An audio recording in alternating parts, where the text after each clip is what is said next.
Welcome to another edition of Africa Sideways. My name's Big Six Simpson and we're coming to you from the brand new Mazda BT-50. This is the 3-litre top of the range 4x4 version, ladies and gentlemen.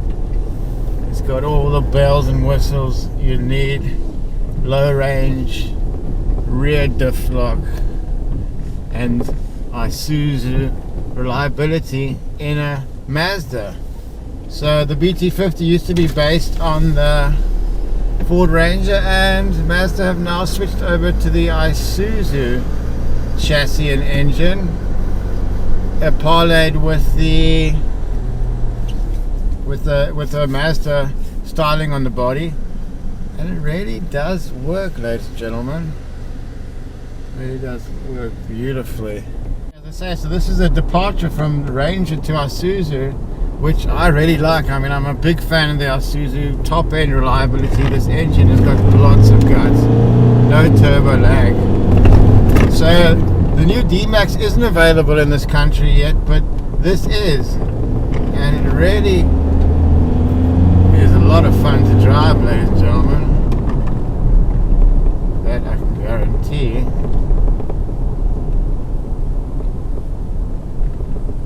There's a little bumpy section. Let's check the suspension out. All very good indeed, and then we can just let the back end do the talking.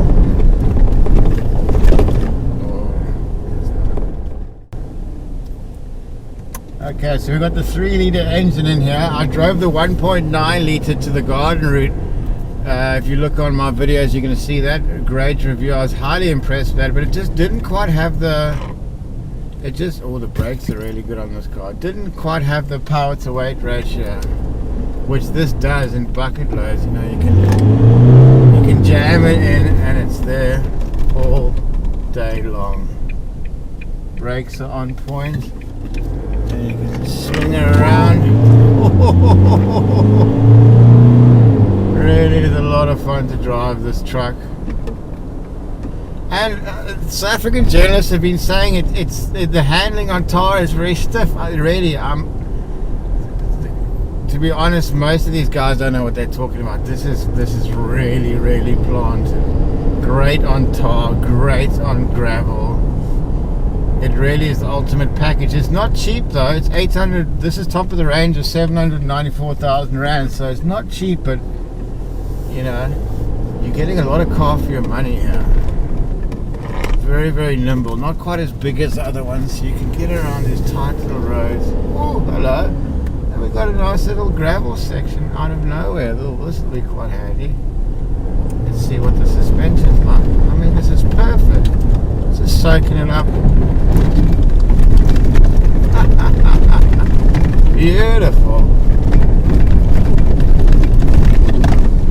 Bottle of ginger beers making a bit of a noise, but really, guys, News 24, where is this hard, bumpy ride? And I've been wondering why I haven't seen any on the roads.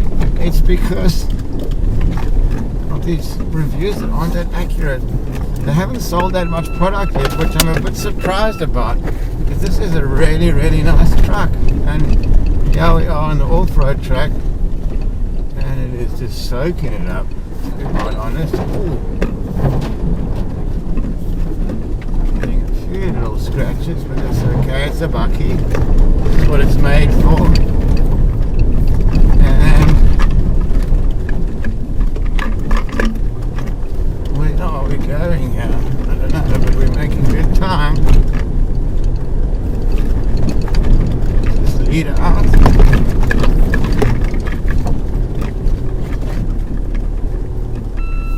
Oh, it's a cycle track.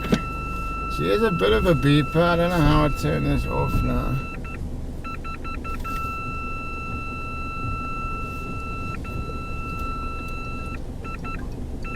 Typical Big Six to find the... Okay, where's the parking? Okay, at least we can turn that off. Let's try and get down here and turn the ship around.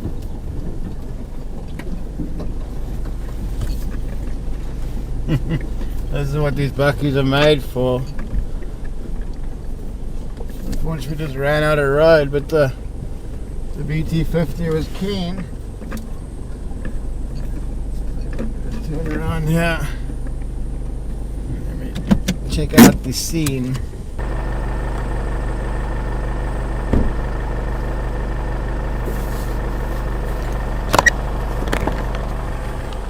So you can see it really does handle this off-road track with relative ease. I hadn't even need to use the four-wheel drive or the low range. On saying this is going to be really, really good with this power. Quite a compelling package already, I'd say. So there we go, ladies and gentlemen. No problem at all on this little unofficial little bit of off-road here. Kind of found me this off-road track, which is normally the way it happens. Plenty of clearance, and this thing isn't quite as bulky and wide as some of the other ones, so it fits on the track with relative ease, I'd say. This is a lovely country for four-wheel driving, I can tell you that, ladies and gentlemen. Best of the best. And the BT-50 has that Isuzu strength and heritage in bucket loads. So the box ticked for cross-country off-road ability. Beautiful. Okay, let's see how she does on the tar. We got a top speed of probably pushing 200 kilometers an hour. Check out the flags on that bike.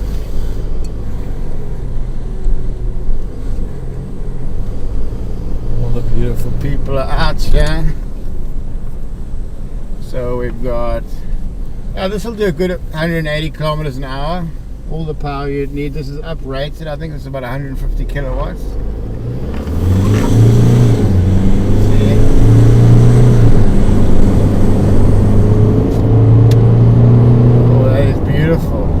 That is beautiful, ladies and gentlemen.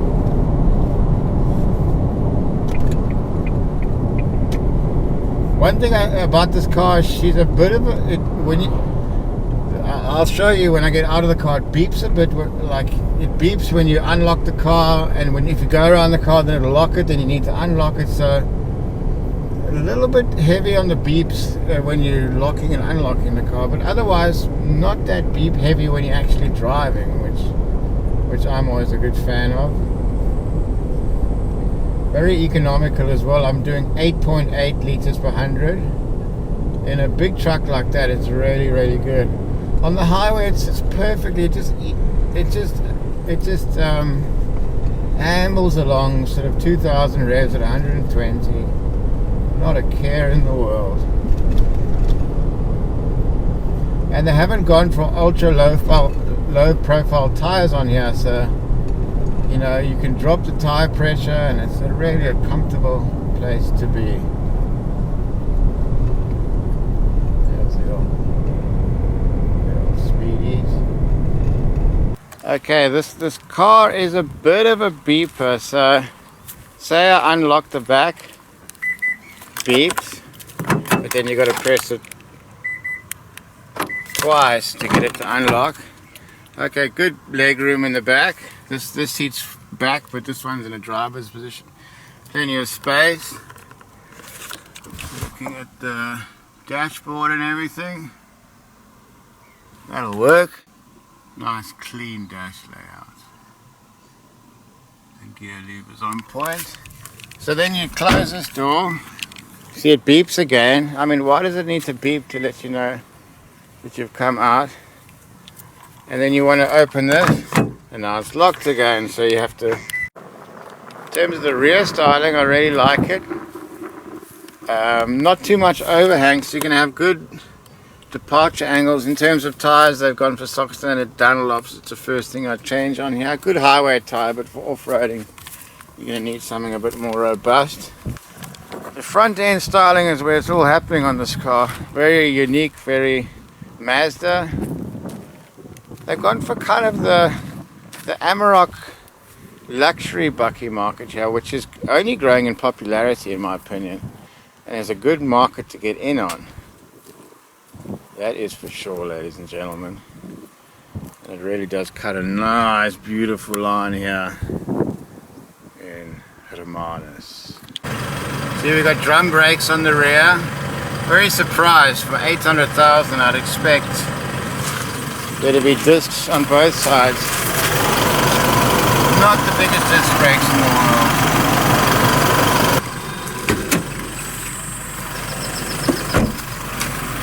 Let's have a look at this engine. So here we are on the engine bay. Actually quite a lot of space here. Yeah, with a 3-liter engine you expect it to be quite tight. No, plenty of space to breathe out, man.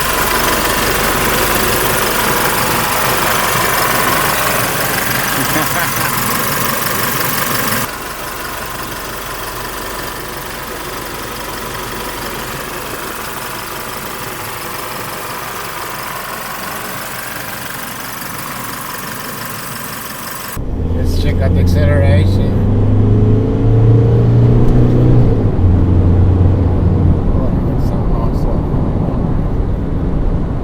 And let's check out the brakes.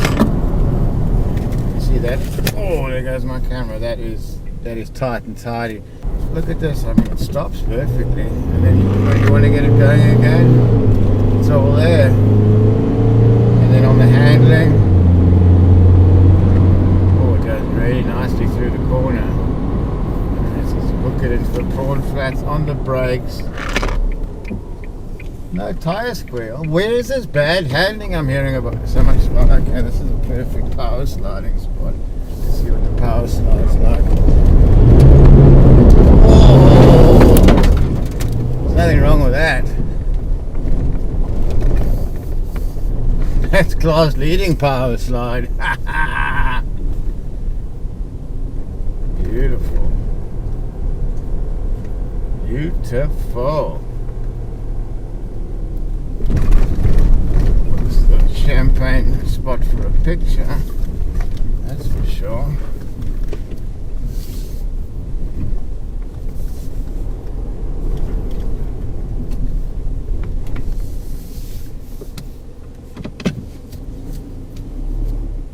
Nice reverse camera. It really is it's a well thought out vehicle. Very, very well thought out vehicle.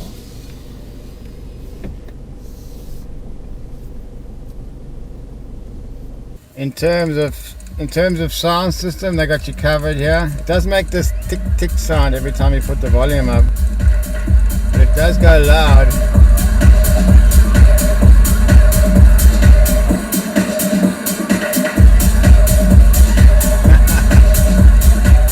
No flies on the sound system, ladies and gentlemen. I don't know. I'm not a big fan of the ticking sound. But anyway. So what's this up against, ladies and gentlemen? In quite a tight bakkie market, at around the 800,000 Rand range, you're looking at the upper end of a Hilux, upper end of range. I think the top end Hilux is about 850,000, so this is a bit cheaper. It's very different. I think they only sold 400 units. I was looking at the December sales figures, and I think they only sold 400 units. 14 units or something like that. So it still hasn't taken off yet. I think one of the reasons is there's been some shocking reviews of this car. People saying it doesn't drive well on tar, it's choppy and hunter fish paste. Really, I think it's a load of garbage. I drove the 1.9 on gravel. It's the best car besides the Raptor on gravel for 2021. This thing's got more power and the same suspension, so I can only see it being an absolute winner. The downsides are, as I said, it beeps a lot. I don't know if there's any way to make it beep a bit less. I mean, beeping when the door opens just seems like overkill. But that aside, some people don't mind beeps. Some people love that kind of thing. Some people want it programmed into the car. So let me not go on too much about that. But it's all simply laid out. All the buttons are nice. It feels well made. It feels like a car that's going to last. This is really, really nice. Sort of like new leather. This is a wee bit on the chunky side. This feels Isuzu. This feels Mazda, but it doesn't feel like a on our Suzu in here. It feels like a Mazda, which is good. They got that part right. So you're up against the Range. I'd say this is more reliable than the Range, and for me, reliability is number one. So that gets it ahead of that particular vehicle. And then you get off-road ability. That, I mean, any car with decent clearance and a rear diff and 220 mils of clearance, you know, is going to get you most places. Off-road ability, this thing has got you covered. Being a Mazda, you're not going to get that many people driving. You see this Fortuner here. The amount of Fortuners I've seen in Hermanus is just hideous. I mean, I know they're good, reliable, solid cars, but I don't want to be driving a car that every Tom, Dick, and Larry's driving. You know, it's nice to have a little bit of originality, ladies and gentlemen, which this thing does have in bucket loads. I mean, they haven't sold many units, so if you buy this, you're not going to see many other ones on the road, which for me is always a bonus. I like to do it a little bit different. The seats are good. I would say the side lumbar is a little bit short on support.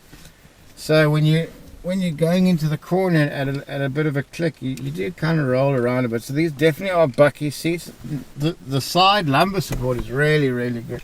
I just think they could have a little bit more on the rear end section. I like the cloth, hard wearing cloth. Good, honest bakkie this. And you know it's going to last, because the really important stuff is Isuzu, which is tried and tested technology, which is what everybody's looking for. And what else we got on the hit list? I think a car that's going to be a really, really underrated bakkie is the Triton. I mean, that's just over 600,000 Rand. So you're saving close over 160,000 Rand on that compared to this. But this is definitely more refined. It's a more newer diesel, more refined, less smelly. So it's really two different markets. I'd say the Triton is more of a you could say more of a hardcore bakkie. This is going more at the sort of Santon cruiser, housewife, a guy who wants something comfortable, something unique, and something that's going to work. And that, ladies and gentlemen, is the Mazda BT-50.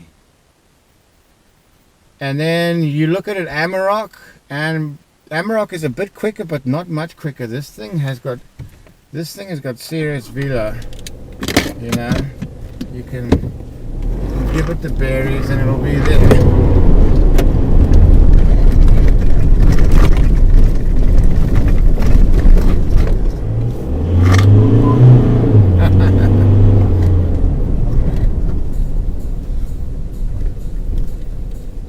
Best power sliding car in the business. You get one last little power slide in here.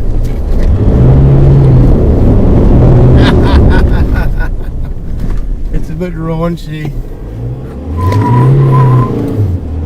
but I like raunchy, and I like the new Mazda BT-50. It combines style, comfort, and reliability. And people are saying 800,000 is a lot for this vehicle. I don't think it's a lot. You're getting a lot of truck here. You're getting the best of Mazda and the best of Isuzu. Mazda has always been great on styling and the interior top notch. The reliability hasn't always been class leading, but Isuzu is. So that's a match made in heaven. And I think as trucks like the Range and the Amarok, you know, those aren't necessarily the two most reliable trucks teaming up. So you got to be kind of careful which direction you go for as a manufacturer. But anyway, I'm not here to tell them how to run their business.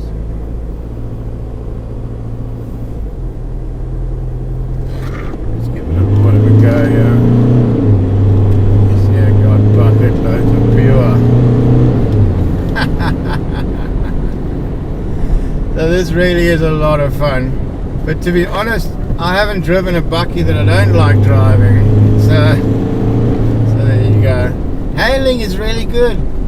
News 24, Cairo, all these jockeys, well, the cars .co.za weren't really scathing, but I've heard some other guys that were complaining about the price, complaining about the drive, blah blah blah blah blah. You're talking rubbish, mate. This is bloody nice. This is bloody nice. So your main competition for this is going to be the old Ranger and the Hilux and the Amarok. And it's going to be interesting to see what the Amarok Ranger partnership's going to churn out. That's going to be very interesting what that one turns out. Because it's all to play for in this bakkie market. Very, very tight bakkie market. And I've been suitably impressed with this. As I said, the 1.9 litre version of this, I felt really, really good on gravel, but just underpowered on the highway and overtaking ability. But you can't say that about the 3 litre, and it's just as economical. This is probably the best 3 litre diesel engine in the game. So put that in your pipe and smoke it. It really is a proper piece of kit. And for pushing 800k, you really are getting value for money.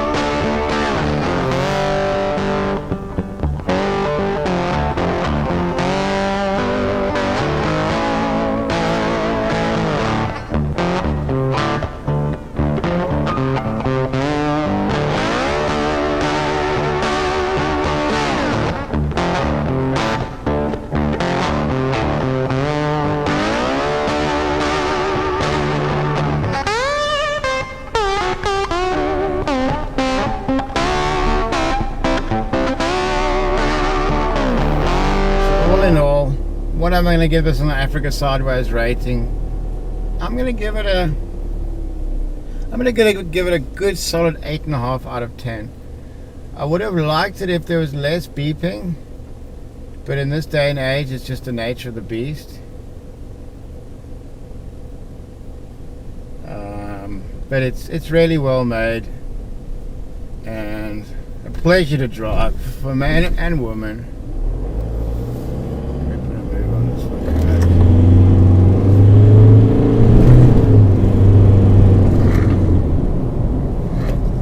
Overtaking ain't no problem in this car. You can send it all day long.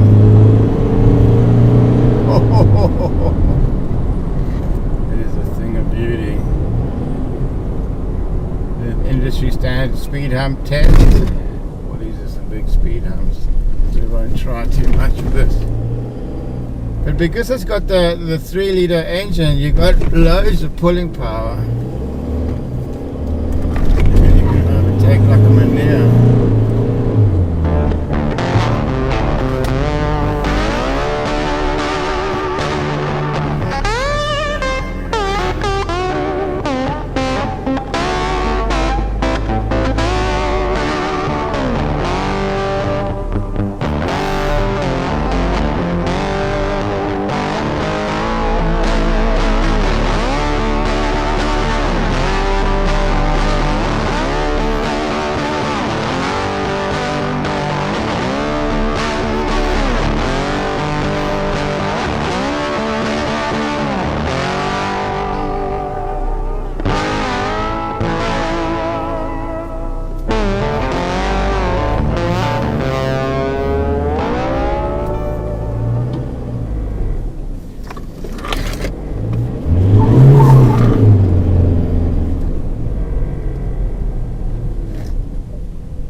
Gravel section. See it, I mean, it's comfortable. I mean, what is the story? Where do these people get the information from? From a wiki packet.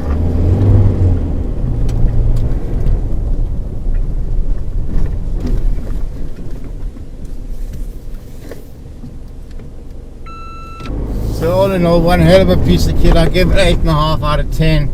If it didn't beep a lot, I'd give it a 9.5 out of 10, but you got Isuzu You got Isuzu reliability, you got Mazda styling and comfort, so it's a match made in heaven. One little thing about the interior, they only got 2 drinks holders. I would like to have another drinks holder. Other than that, the interior is great. You got loads of storage space. You got this one here, you got another one here, relatively small but still good to go.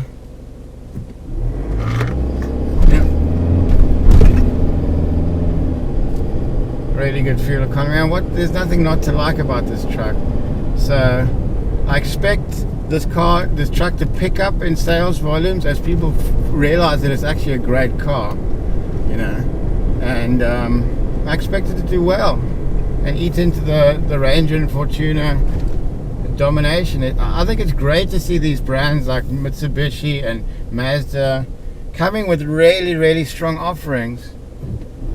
And there's a lot of competition. The bakkie market has never had so much competition, which is fantastic for customers because it brings down pricing, and it you know they got to produce quality product, and this is a quality product. I'd recommend it to anybody, and that's all you need to know, ladies and gentlemen.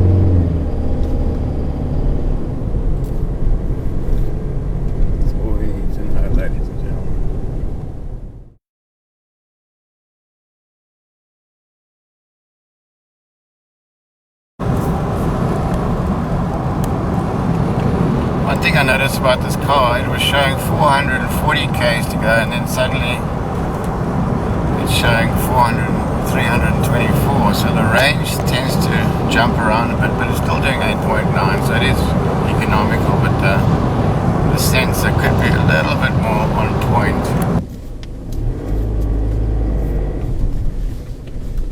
Turning circles good. Steering wheel's comfortable. I'm struggling to find stuff not to like about it. That 3-liter diesel is just off the chain.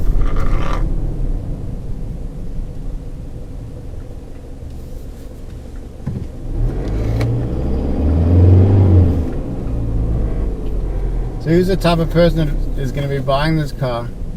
It's definitely not a sheep. It's somebody that wants to, you know, try something a little new, but still with that Isuzu reliability built into it. Not everybody's going to be driving it, so you're going to have some uniqueness, which you know, uniqueness for me is golden.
the gravel.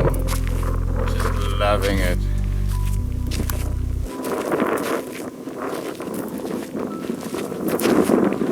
These tires have been doing the business. The Dunlops of all tires, working very, very nicely. If I was spending my own money, would I buy this or a D-Max? Let's okay, for 800,000 Rand you can get a near the top of the range Hilux Ranger or this. The Isuzu D-Max would also be on the list, the new one, but it's not available in the country yet, so I can't comment on it. So let's just put it up against the Hilux and the Ranger. The Hilux is really, it's, you know, it's got all the resale value, the reliability, but they're just so run of the mill now. You see them everywhere. And that new 2-liter twin turbo Ranger engine, the jury's still out on that. But this is unique. It's got the Isuzu reliability. It really does bring a lot to the party, ladies and gentlemen. And it's got this fun factor. Check it out, handling. Really, really good. Handles like a car. And it's unique. And for that it gets 8.5 out of 10. So more to come on Africa Sideways. I've just come back from Baviaanskloof, so I got some great video of the 4x4 trail there. I went in the Prado 150 with trimmer. Got some footage from that. And then hopefully going to be getting a Defender to review, if they can be nice to Big Six. So keep them peeled, keep them stum, and we'll catch you next time on Africa Sideways.